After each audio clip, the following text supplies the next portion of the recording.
સુધી માનવ નિષ્ફળ અને દુઃખી હોય છે. બધા માનવો પરિવાર સફળતા મેળવવા માટે જ પ્રયત્ન કરતા હોય. એક જ પરિવારના 5 સંતાનો હોય, પણ 5 સંતાનોના જીવન ચરિત્ર અલગ અલગ હોય.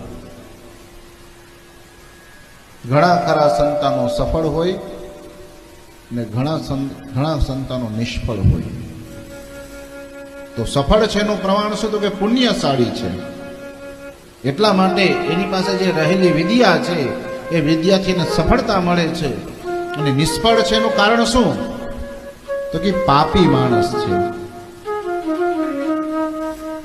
જે પ્રમાણે વસ્ત્ર વારંવાર ગંદા થાય તો વારંવાર આપણે વસ્ત્રને ધોલાઈ કરીએ છીએ ને, સાફ કરીએ છીએ ને, એ પ્રમાણે આ કળિયુગની અંદર આપણાથી વારંવાર મન, બુદ્ધિ અને હૃદય, ભાવ, શ્રદ્ધા આ ઘણી વખત મેલી થતી હોય છે.